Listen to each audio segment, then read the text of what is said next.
بعد انتهاء مباراة النادي الاهلي وبيراميدز لقينا في تجاوزات حصلت من اللاعب الشيبي ومن مروان حمدي، وخصوصا مروان حمدي في حق جماهير النادي الاهلي. طبعا جماهير نادي الزمالك كالعاده طلعت تدافع عن اللعيبه، ومحدش يسال هم بيدافعوا ليه عن لعيبه بيراميدز، لان طبعا كلنا عارفين ان جماهير النادي الزمالك دلوقتي اصبحت كلها بيراميدزاويه، ومش بعيد هتلاقيهم الماتش اللي جاي بيشجعوا بيراميدز قصاد الزمالك، فمحدش يستغرب، عادي جدا الموضوع ده. وبالتالي لقينا ان هم بيدافعوا عنهم في اتجاهين. الاتجاه الاول بيقول لك ان النادي الاهلي يتعاقد مع مروان حمدي طالما غلط في جماهير النادي الاهلي زي ما حصل مع امام عاشور، وبرغم ان احنا ردينا على الموضوع ده بتاع امام عاشور اكتر من مره، بس هنرد تاني. انا بس عايز الراجل اللي بيردد الكلام الخايب ده يجي لي بس افهمه حاجه. احنا لما بنلاقي حد بيشتم حد بشتيمه مش كويسه في الشارع بنقول اكيد الراجل ده اهله ما ربوهوش وطالع من بيئه مش كويسه. وبالتالي امام عاشور لما شتم وهو عندك انت، تربيتك انت، بيئتك انت، في بيتك انت، فلما بيسيء ليك قبل ما يسيء لي انا، لان هو وجه ليك وتربيتك، ودي نتاج شغلك انت معاه. وبالتالي برغم ان هو في بيتك طلع عندك اكتر من مره واعتذر وما كررهاش تاني، بدليل ان هو موجود في النادي الاهلي دلوقتي، وبرغم ان جماهير نادي الزمالك بتشتمه، ورغم ان كهربا كمان بيتشتم، ما بنلاقيش اي رد منهم على جماهير نادي الزمالك. وده مش عشان خوف من جماهير نادي الزمالك، مع ان ده طبيعي يتحط في الحسبان، ولكن برضه علشان النادي الاهلي بيحاسب لعيبته لو حصل اي خروج عن النص قبل ما اي جهه تانية بتحاسبه، اللعيبه عارفه الكلام ده، وبالتالي ما بيحصلش التجاوزات. فالبيئه والتربيه ليها دور مهم جدا جدا في الموضوع ده، فده بيسيء ليك قبل ما يكون بيسيء ليا.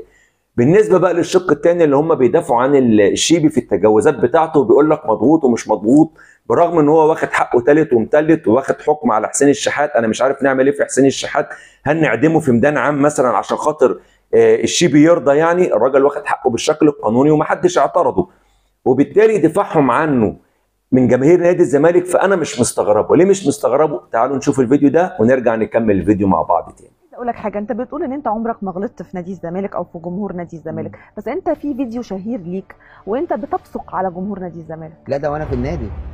وانت في النادي؟ لا انا في النادي عادي. زي ما شفنا كده كهربا سبق قبل كده وتف على جماهير نادي الزمالك، وقبل منها كان اسطورتهم الوهميه غلط في حق جماهير نادي الزمالك. مصطفى شلبي في ماتش افريقي في الموسم ده غلط في جماهير نادي الزمالك، وطلع كابتن ايمن يوسف قال لك ده بيخبط على قلبه، وكلنا عارفين هو عمل ايه والمين.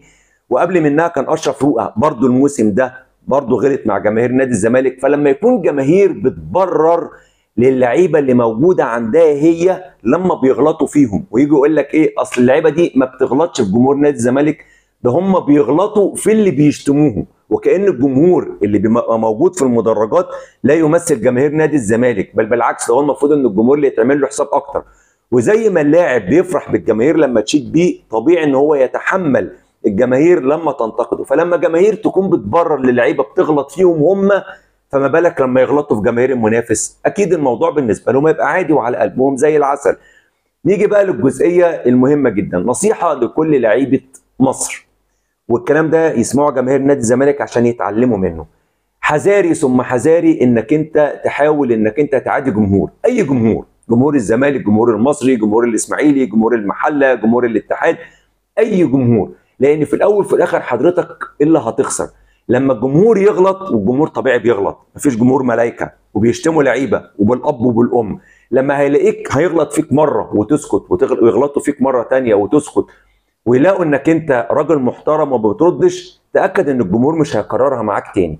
انما لما تغلط وتتجاوز في حق الجمهور لما يغلط فيك، يبقى اكيد تتحمل، لازم تتحمل النتيجه، وخصوصا لو جماهير النادي الاهلي، لان جماهير النادي الاهلي مش بس اللي بيبقوا موجودين في الاستاد، جماهير النادي الاهلي حرفيا انت كل ما تمشي خطوتين في الشارع ممكن تلاقي حد من جمهور الاهلي. فهو جمهور عشان هو كبير قادر ان هو حرفيا يبطلك كوره. يا ريت تكون الرساله وصلت للعيبه ولجماهير نادي الزمالك عشان تتعلم. انا ما بغلطش في جماهير نادي الزمالك وما اقصدش، انا بحكي وقائع، ولو انا الوقائع دي ما حصلتش حد يقول لي ان انا بكذب او بقول اي كلام. الوقائع حصلت وكلها صوت وصوره واجيبها لكم لو اي حد هيكذبني. اتمنى تكون الرساله وصلت، ويا رب دايما اشوفكم على خير، والسلام عليكم ورحمه الله وبركاته.